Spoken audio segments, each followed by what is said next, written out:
I thought my husband was cheating. Until I found out who he was meeting. 3 years ago, I almost destroyed my marriage because of a misunderstanding. At least, that's what everyone thinks happened. Personally, I still don't know if misunderstanding is the right word.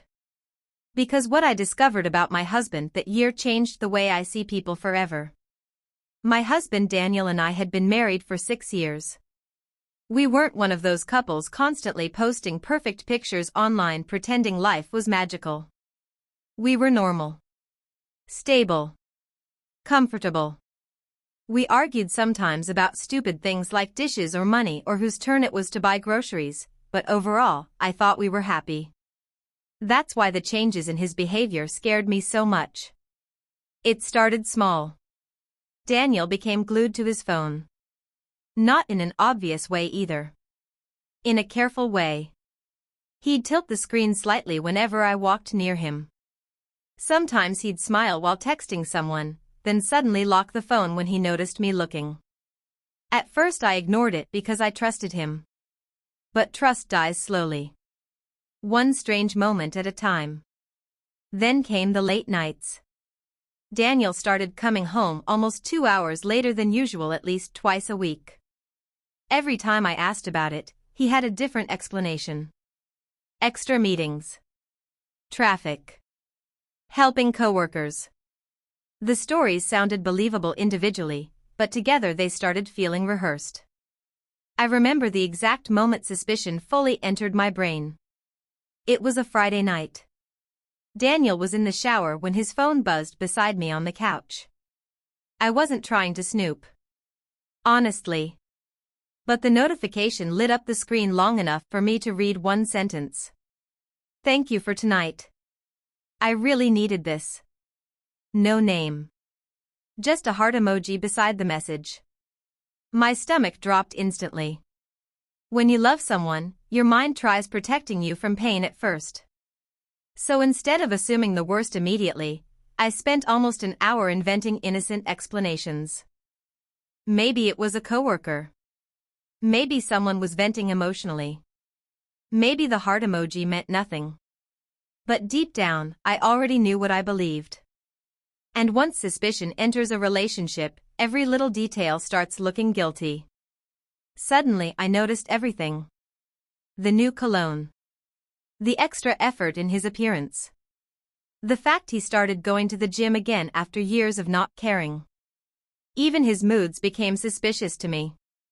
If he was distant, I assumed he was thinking about her. If he was affectionate, I assumed he felt guilty.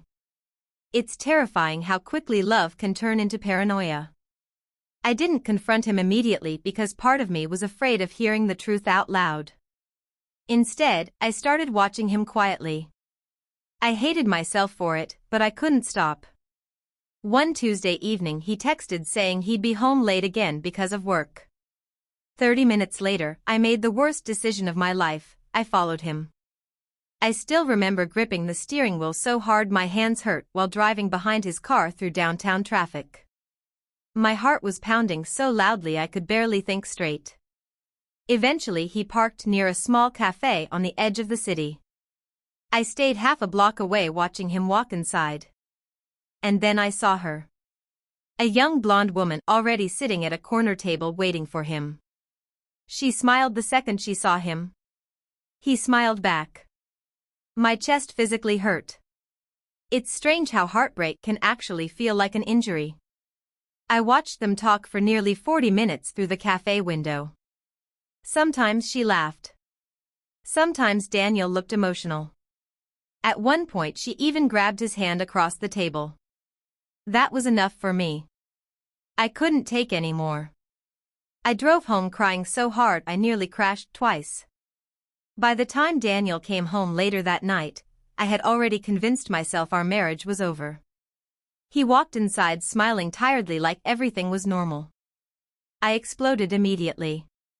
I screamed at him before he even fully closed the front door.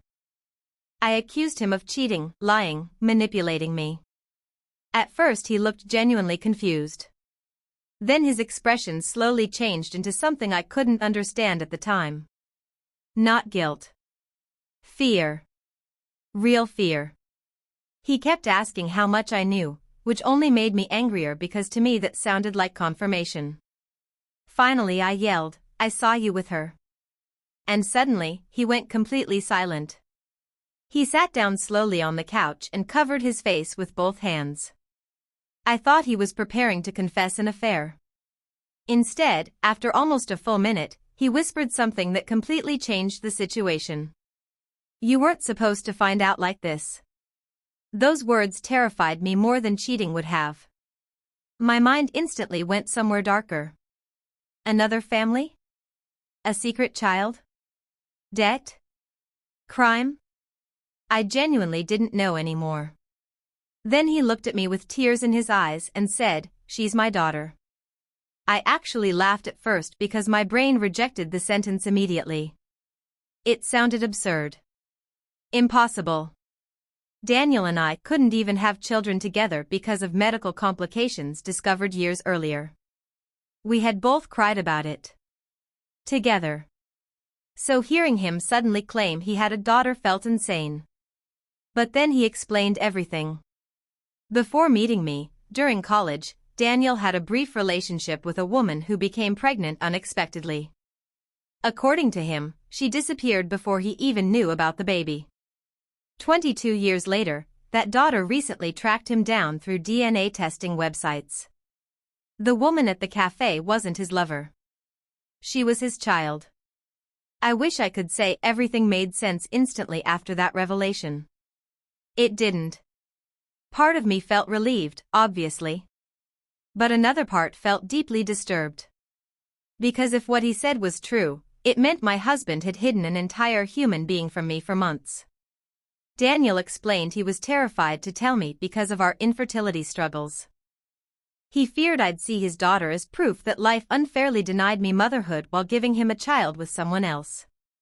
And honestly, a small, ugly part of me did feel exactly that. Her name was Chloe. She was 22 years old, studying architecture, and according to Daniel, she only wanted to know him better after growing up believing her father abandoned her intentionally.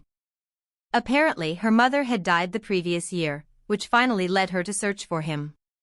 Listening to Daniel explain everything felt surreal. He showed me photos, messages, even legal documents proving timelines and DNA results. The evidence was overwhelming. He was telling the truth. But somehow that truth still hurt. Because while I had spent months torturing myself imagining another woman stealing my husband, the reality was that he had built an emotional relationship with someone incredibly important without including me at all. I asked him why he didn't trust me enough to tell me earlier. He admitted something painful then. He said he was ashamed. Ashamed that part of him felt happy after discovering Chloe existed. Ashamed that becoming a father suddenly awakened emotions he thought he had buried forever after our fertility issues. And ashamed because he worried I'd resent him for it. That sentence broke me more than anything else that night. Because he wasn't entirely wrong. The next weeks were awkward and emotionally exhausting.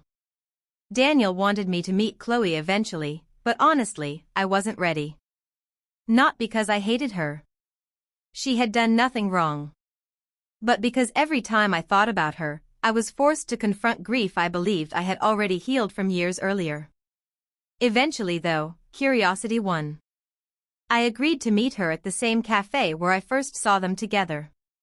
The second Chloe walked in, I understood why Daniel became emotional around her. She looked exactly like him. Same eyes. Same nervous smile. Same habit of rubbing her hands together while anxious. She seemed terrified I'd hate her. Instead, the weirdest thing happened. I pitied her. Because this young woman wasn't trying to steal my husband. She was just trying to meet her father before it became too late. And honestly, watching them together healed something inside me I didn't even realize was broken. But the story doesn't end there. Because 6 months later, another truth came out. One night Chloe got drunk during dinner and accidentally admitted something strange. She confessed that when she first contacted Daniel, her intentions weren't entirely innocent. Apparently, her mother spent years telling her that Daniel abandoned them on purpose. So when Chloe found him, she originally wanted revenge. Her plan was to emotionally manipulate him, gain his trust, and eventually publicly expose him as a deadbeat father. That's why she initially acted overly affectionate during their meetings. That's why she held his hand at the cafe. She wanted him emotionally attached before humiliating him later. But over time, she realized her mother had lied.